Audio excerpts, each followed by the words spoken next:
and I was attracted to social feminism. Social feminism was advocating for women to be considered as people who can think and people who can contribute,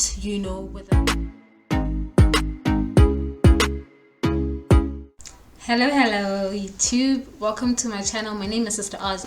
So today I'm talking about my favorite subject, feminism.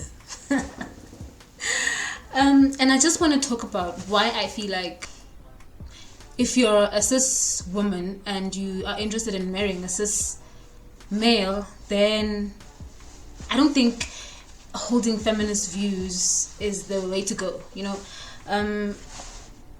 So I'm talking to that audience. I'm talking to somebody who is a lady, is interested in being married to a man. And in most instances, if you're going to find a man who is going to marry you, it's in most instances a traditional man. And we know how traditional men can be. Traditional men expect the woman to be traditional.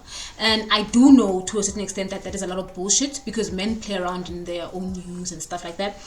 So I have ways and strategies, for ladies to circumvent all of that shame and all of the stigma that comes with actually exploring that which they call hoeing, right? There's ways that we as ladies could do that and keep it to ourselves and not want to wear it as a badge, but still knowing that you have that experience under your collar, because experience is everything in this day and age. So I will start with my backstory. Like, very briefly, I was raised in a African traditional. We're in South Africa, so we're Bantu. The Bantu people from the Xhosa tribe. So I was raised in that foundation, together with some Christian values here and there. My mother is very Christian, so I practiced and I followed both traditional and Christian principles and way of life, if I may. So after some time, I grew. I think I was in high school around the early 2000s. So when I was in high school, that's when I started to dive deeper into Christianity. I was wanting to love the Lord. I was wanting to do all these things. And then I met up with Rastafari, the lifestyle. I don't want to say religion because I'm going to get fire, so the lifestyle. I did that for a long time. I think that's what I would say is my foundation, just post Christianity, because it was my evolution post Christianity. But it's also Christian in its roots, right? It's also Christian in its roots. So I did the Rasta thing, and then within the Rasta thing, that's when it became more apparent. And I think it's not because it wasn't present when I was still a Christian, but it was because I was much older. I was in my 20s when I was in the Rasta thing, So that's when it became more apparent that we ladies are in trouble, because if you look at the texts, like the Christian text and the Rastafari text is the Holy Bible, the Christian Bible. And in the Bible, there's a whole lot of undermining of the woman or the feminine that goes around there, And for me, I had a question about that. I had a question about that. And the question was, how is it that how am I going to love myself as a woman if I will accept subliminally and subconsciously that I am as a woman am a sinner, am a no good, and all these things, when I know that I add value in my family, in my immediate life, in my children's lives, etc. So that's where my question mark about woman came along, the womanism, but I don't use that either terminologies. So what the first thing that I did was to put the Bible away. Immediately when I put the Bible, because I was still in varsity when I was doing the Rasta thing, I was in varsity. In varsity, I met up with a lot of free-spirited people that allowed me to, venture into other things. And I was reading and researching a lot. So I put the Bible down, and by putting the Bible down and closing it, because I had been reading it for like 20-something years. I'm like, no person can read one book for that long, and like still not register the book. So let me just put the book down. It's somewhere in my bookshelf anyway, when I want to reference it, when I need to reference it, especially for Proverbs, I use it for that. So in putting that and researching some more, I came across feminism in my sociology class. It got me thinking, and I was attracted to social feminism, The social feminism was advocating for women to be considered as as human beings, as people who can think and people who can contribute, whether it's financially, emotionally, intellectually, spiritually, to a community or to a family, which is where I was stemming from. And then with this new realization, I was in Facebook, and in Facebook I met up with a lot of feminists. I had a sister of mine who was a radical feminist. We were in the Rasta thing together. She was a radical feminist. I'd say I moved with the social feminism, but still having like all kinds of feminists, like radical black feminists, all these other things in my circle, until 2016 or 17, when there was Fees Must Fall protests in South Africa. I think it was 16. And then I saw feminism in action, how feminism would distract us. Because no matter whether you're a woman or you're a man, if you are black to anybody else, So the feminists tried by all means to derail the struggle, the feminists together with the queers. That's where I first got my red flag about feminism. Along those lines, everybody was talking about how this is derailing our struggle. If we focus on feminists being raped, and I'm not, by no means am I advocating for people to be raped. No, don't get me wrong. I'm saying that the struggle initially was for fees to fall, but the Fees Must Fall struggle and protest and everything got derailed by what I would feel is personal, and I know we all most women share a similar story of sexual violence. But in this instance, the primary thing that we were striking or we were protesting for was for university fees to fall for all black people, or for all people who were disadvantaged by apartheid here in South Africa. But we never got to see that because it was derailed by derailed by the feminists and the queers, right? So that was my first red flag. And then the second red flag came when the song of All Men Are Trash came. All men were trash, I promise you. According to everybody, all men were trash. I didn't understand how all men can be trash when you have a father. How can all men be trash when you have a son? How can all men be trash when you have uncles and grandfathers and all these things? And I know the premise of all of this is because most men, even our fathers and our uncles, get up to some horrific things in our families to these young girls. But for me, it was not tackling the issue because it was attacking patriarchy. And that became the catchphrase. It became the catchphrase. All men are trash. Patriarchy must die. Patriarchy must fall. And all of that. But dare I ask,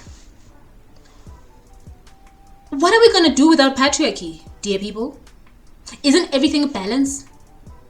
And I am raising this because for me, the reason that I found myself in those circles was to try and establish how my greatness as female or feminine, divine feminine, can act.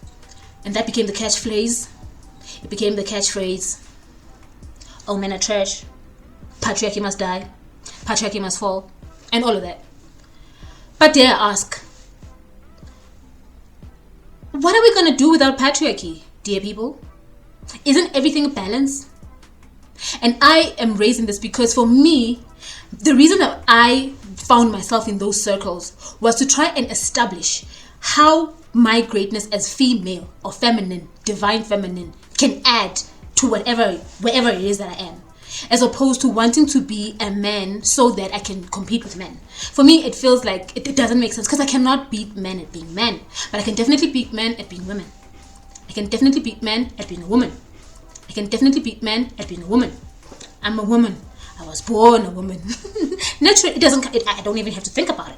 I don't even have to. It's me.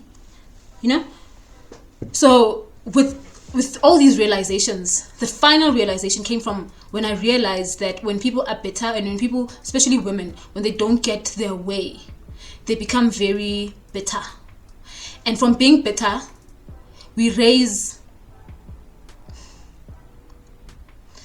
being bitter results from being hurt by men mostly. A man who maybe got you pregnant and left you with a baby. And then you raise a no-good baby, especially if it's a boy. And that's been happening But instead of us calling for support and calling for help, not from the government, but from the very same men who populate our communities, because father figures can come from anywhere. Instead of doing that, we become bitter. We turn lesbian, and we do all these things to try and bash men. We're going to bash them to submission. Ain't no such thing like that. No man is going to submit unless it's a feminine man. No masculine man that I know in his right mind is going to submit to what? To hoeing, to you advertising yourself as a no good. I know we could feel like we're advancing as a female, nation or gender, but I am sorry to bring the news, that men aren't catching up, especially men who we want to marry us, not the Pookies and the Ray-Rays and the... No, I mean like formidable men who can, men who can start families and support families and provide for families and protect for families and protect their families. Those kind of men, they're not going to accept a woman who's masculine. They're not going to accept that. And that's where the bitterness cycle will continue.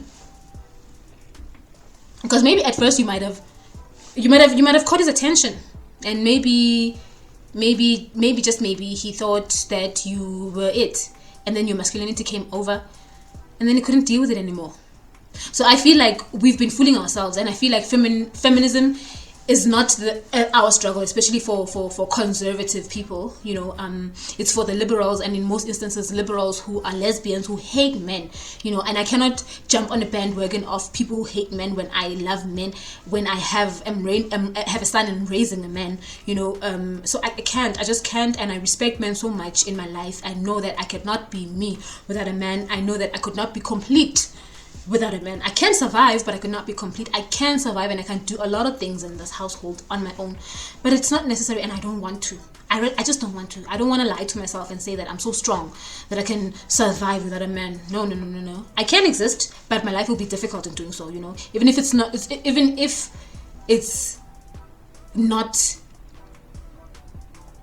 if one is not married by a lawyer.